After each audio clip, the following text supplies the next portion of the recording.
Aniket Koul, and today we'll be discussing the seventh problem from the CP-31 sheet by TLE Eliminators under the 1200 rated questions. I'll be moving to the CP-31 sheet and we can see that the 1200 rated parameter has been checked. I'll be moving down and I can find a clickable link to our problem, playing in a casino. So let's begin. The problem states as follows. So Galaxy Luck is a well-known casino in the entire solar system, and it introduces a new card game. In this game, there's a deck of cards that consists n cards, and each card has m numbers. Each of the n players receive exactly one card from the deck. Right now, then all the players play with each other in pairs, and each pair of players play exactly once. Thus, if there are, for example, 4 players in total, then 6 games are played. The first against the second, second against the third, third against the fourth, the second against the third, second against the fourth, and third against the right. Each of these games determine the winner in some way, but the rules are quite complicated, so we'll not be discussing them here. All that matters is how many chips are paid out to the winner. Let the first player's cards have the numbers A1 till AM, and the second player's card have the numbers B1 till BM. Then the winner of the game gets absolute of A1 minus B1 plus absolute of A2 minus B2, so on, plus absolute of AM minus BM. Chips from the total pot, where this denotes the absolute value of X. Right. Now, to determine the total size of pot, it is necessary to calculate the winner's total winnings for all the games. Since there can be many cards in a deck and many players, you have been assigned to write a program that does all the necessary calculations. Right. Coming to the input format and constraints, the first line of our test file would contain one integer t denoting the number of test cases, and then for each test case, the first line would contain 2 integers n and m denoting the number of cards in the deck and the count of numbers on one card, and into m will lie between 1 and 3 into n power 5. Then each of the n following lines of the test case contains m integers Cij, where Cij will lie between 1 and 10 power 6. It is guaranteed that a total sum of n into m over all test cases does not exceed 3 into n power 5. Now we are asked for each test case to print one number which represents the total amount of winnings from all the games. So now let's try to understand the problem statement. Problem statement was quite big, so let's try to simplify it. So first we'll see what have we have been given, right? So we have been given firstly 2 integers n and m. These denote the dimensions of our input matrix, which is also given. Let's denote it by C. So C is a matrix or a grid with n rows and m columns, right? Now each row represents the numbers that are present on the ith person's card. The ith person's card, right? The ith person's card will have the numbers on the ith row, right? So let's say if I take the second row, it will contain m values, and those values will represent the values on the card of the second person, and so on, right? Now what we have been asked is that, let's say any two people fight, right? So it is given that every person has to fight with every other person, right? So if firstly we try to calculate the number of fights or the number of games, that would be NC2, right? Because everyone will fight with everyone else exactly once. So that will be NC2, and that is equal to n into n minus 1 by 2, right? So on the order of n square games. Now if for any particular game, let's say two people fight, so let's say this is person A and person B. So person A will have the cards A1, A2, so on till AM, and person B will have the cards B1, B2, so on till BM. So the winner of this fight, So we don't know the condition by which a person wins, but all that matters is if a person wins, what amount does he get? So the amount that he gets is decided by the value absolute of a1 minus b1 plus absolute of a2 minus b2, so on till absolute of am minus bm. This is total value that he gets, right? And now I want to calculate this sum. So this is sum for only one game. Now I want to calculate the sum over all these NC2 games and report that back as my answer, right? This is the problem statement. Let's take a sample case so we are able to understand better what really is happening. So I'll scroll down and I'll copy this test case. Let's go back, paste it here. I'll also increase the font size so it's visible. Yes, it should be good enough now. As I said, this is N and this is M and this is our grid C, right? So let's say this row, this is the first row. This first row represents the numbers on the card that first person has, right? And the second row represents the numbers on the card that second person has. And the third row represents the numbers on the card that third person has, so on, right?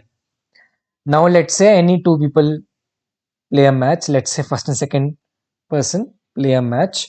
So what happens is whoever wins will get this value as the final answer or as the prize money for that game alone. Okay, so that would be 7 minus 1 plus 9 minus 4 plus 2 minus 2 plus 8 minus 1 plus,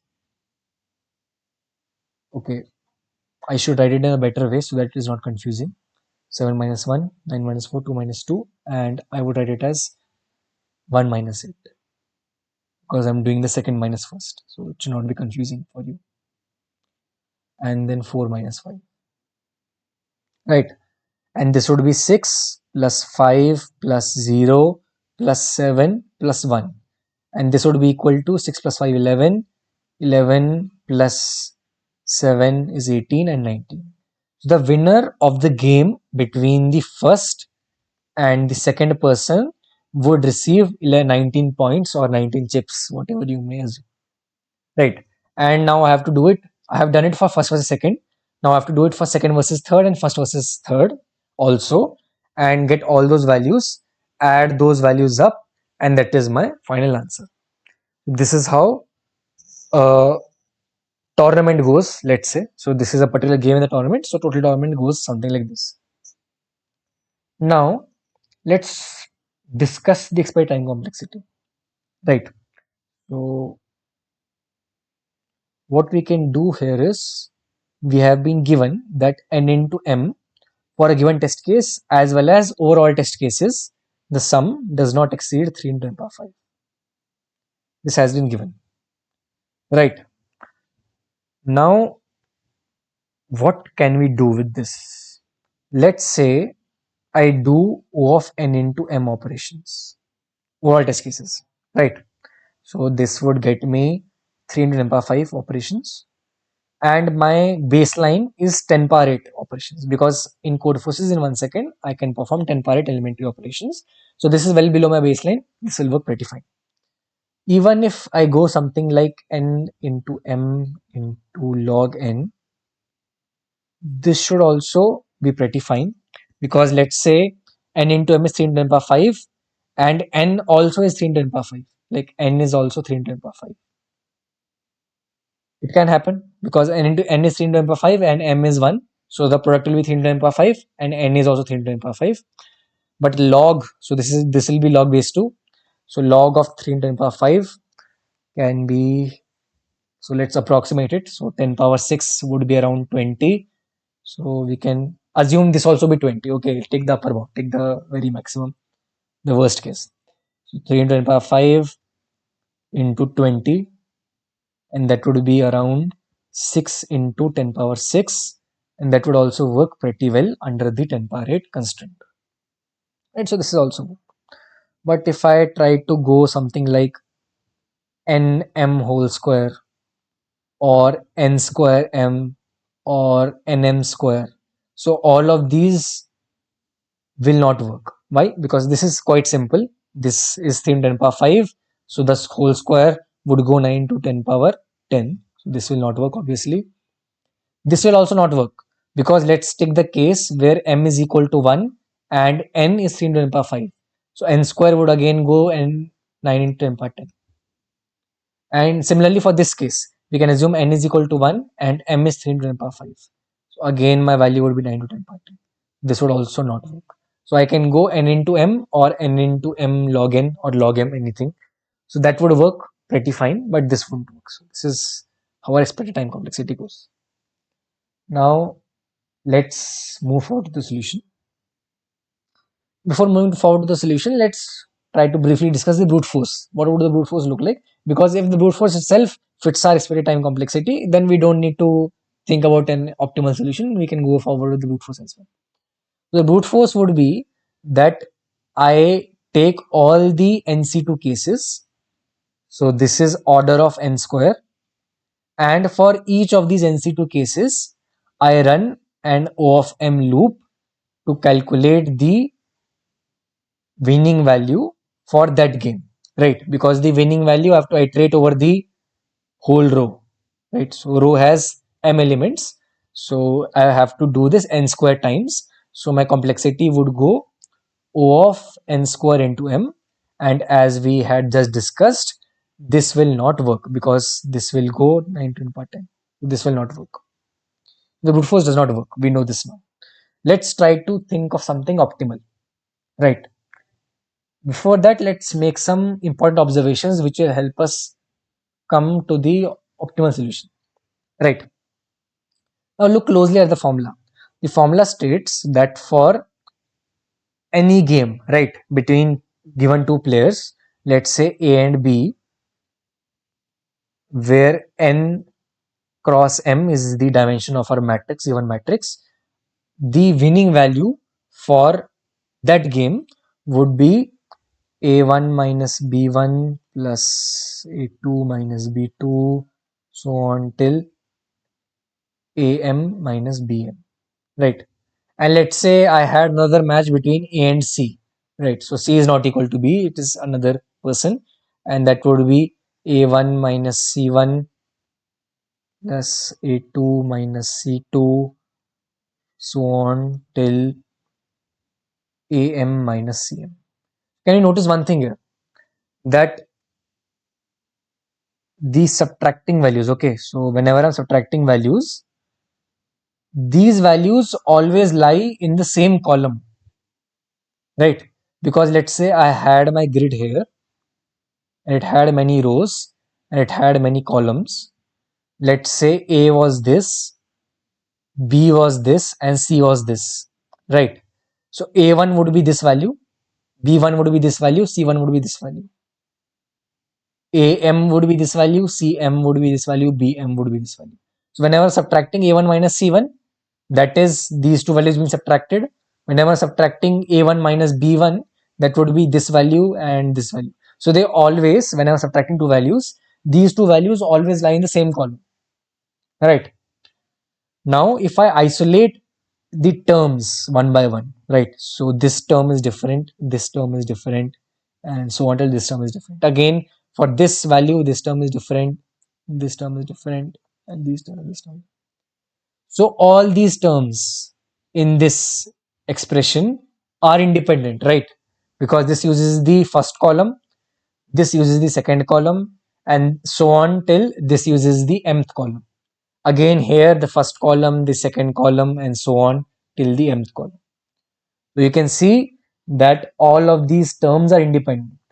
So what I can do is I can independently calculate these values. So I can independently calculate each term and add them, right?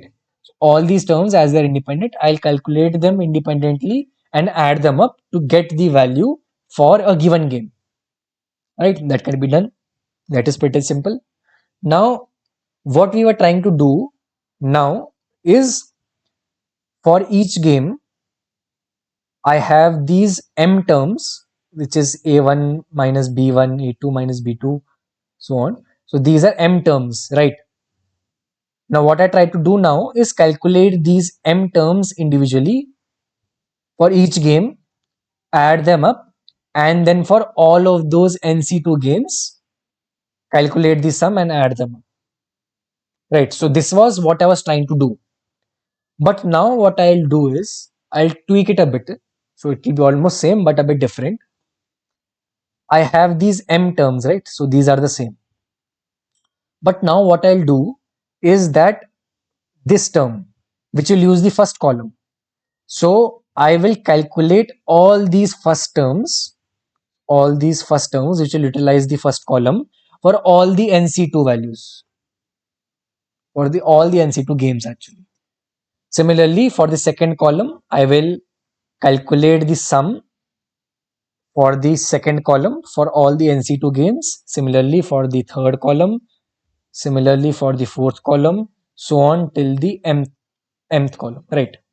For all these columns, I will calculate the sum for all the NC2 games and then add them up, right? That should not make a difference because firstly I was going row wise and then adding them up. Now I'm going column wise and then adding them up. Answer should be same because we're just adding them. So adding is communicative. So either I add row wise or I add column wise, it should give me the same value. But how does it make a difference, right? You can ask me that how is it different? The complexity should be same, right? Either I do column wise or row wise. No, it will be a bit different. Now we'll see how, right? Because if I was going row wise, like if I was going like this, what would happen is again I had to do NC2 computations, right? Because I have to make all those pairs 1 versus 2, 2 versus 3, 3 versus 4, and then 1 versus 3, everything. So all these computations will take O of n square time, right? Just calculating the number of pairs. And then for each pair again, I'm taking m time. So this is nothing but the brute force that I was doing earlier. But now what I want to do is that when I'm calculating answer for one column, I want to calculate my answer in O of n time or O of n log n time, something like this. If I'm able to calculate my answer in O of n or O of n log n time for each column, then for total m columns, my complexity would come out to be m into n log n. And that would come out to be perfectly fine as I showed earlier. So this is what I want to do, right? I want to get an n log n or n complexity, but how will I do this? Okay, this is my main question now. How can I compute the answer for a single column in n log n or O of n time? Let's see. Let's say what I do now here is I try to visualize the matrix is a bit different. So the matrix is somehow like this and I have this column. I'll take this column and put it horizontally. Okay, no difference. So I just taken this column, rotated it. So I've put it horizontally. So it is easier to visualize, nothing much. It won't change the values. It will just make it easier for us to visualize. Now let's say it had all those values. So let's take the test case again because we'll put real values. It will be easier to calculate for us and it will be easier to visualize what is actually happening. So I'll improve the visibility, right? So the first column here had the values 173. So here it had 173. I just rotated the column so it became 173 like this. And now I'll sort it. Okay. And now each column has a size of n, right? So to sort this column, I'll take n log n time. It will become 137, right? Now how does this help? I've just increased the time complexity, but how does this help? What I can do is now calculate the answer for this column quite easily, right? And we'll see how. So if I just drew a brute force here, what should my answer actually be? It would be 1 versus 2, that is mod of 1 minus 3, plus 1 versus 3, that is mod of 1 minus 7, plus 2 versus 3, that is absolute of 3 minus 7. That would come out to be 3 minus 1 plus 7 minus 1 plus 7 minus 3. That would come out to be 2 plus 6, 8, 8 plus 4, 12. So this will come out to be 12. So the answer for this column is 12. But again, you can see here that there are n values, and I just did a NC2 computation that I was going for every pair. But how can I improvise it? So what I can do here is try to observe one thing. This value 1 has two values greater than this, right? So whenever I open all the absolute signs, it should come twice with a negative sign, right? Because I would do 3 minus 1. I wouldn't do 1 minus 3 because I have a absolute sign in between, right? So I would do a 3 minus 1, I would do a 7 minus 1. So you can see here I did a 3 minus 1, I did a 7 minus 1. So 1 came with a negative sign. Now 3 has one value after it greater than it and one value less than it. So once it would come with a positive sign as it comes in 3 minus 1, and once it would come with a negative sign as it comes in 7 minus 3. And 7 has no values greater than it, but it has two values less than it. So it would come with a positive sign twice, as you can see in 7 minus 3 and 7 minus 1. So this is how we improve our computation. What we do is that, let's say I have a number x and I have some numbers, let's say val 1 numbers which are greater than it and val 2 numbers less than it, right? So x would come in a negative sign val 1 times, and x would come with a positive sign val 2 times, right? And if I add both of them up, this would give me the contribution for x, right? Now if I do this for every value in my column which I just sorted, won't I get my answer? Let's try run this. 137, right? Now 1 has two values greater than it, so I would have minus 1 into 1 into 2. It does not have any value smaller than it, so I won't write that part because it's just 0. Then 3 has one value greater than it, so this, plus one value less than it, so this. And 7 has two values which are less than it, so there won't be a minus 1 part, there will only be a plus 1 part. Plus 1 into 7 into 2. Now let's add all these up. So this is minus 2, this is minus 3, this is 3, this is 14. Minus 3 plus 3 cancel out, minus 2 plus 14, that is equal to 12, and that was the answer that we were expecting, right? This works pretty beautifully. And if you want to calculate the number of values which are greater than or less than it, that you can do just with the index. So if you have an index I in zero based, right? Remember, in zero based, then the number of values smaller than this are I itself, and the number of values greater than this are n minus I minus 1, where n is the size of our column. This is how you calculate that val 1 and val 2, as I mentioned. This is how you do your solution. Now coming to the total time complexity, again, I have discussed it already once, but you can discuss it again. As for each column, I am taking only n log n time. Then for m columns, I would take m into n log n time, and that would work pretty well. This is our final time complexity. Now let's discuss the solution and the implementation. So here is our implementation. First, I would be taking in the number of test cases, then taking in the input n and m, the number of rows and columns, and here we do a pretty interesting thing, right? So as I said, what I was doing in the explanation, I was taking a column and then rotating it in the form of a row because it was easier to visualize. And if we think about it, it is easier to code as well, because if you have a column, each value is present in a different row. So now if you want to sort that column, you'll have to take every value and put it inside a new vector and then sort that vector, right? So that is memory inefficient, plus it takes a lot more time to code. So what I would do is simply, I have this matrix, I will rotate it. Okay, rotate this matrix by 90 degrees, right? Now when I rotate this matrix, what would happen is that rows becomes columns and columns becomes rows. So now the part where I was rotating the column to be a row, that is automatically done. And now I can iterate on my columns, right, like I'm iterating on my rows. It is pretty easy to sort and everything.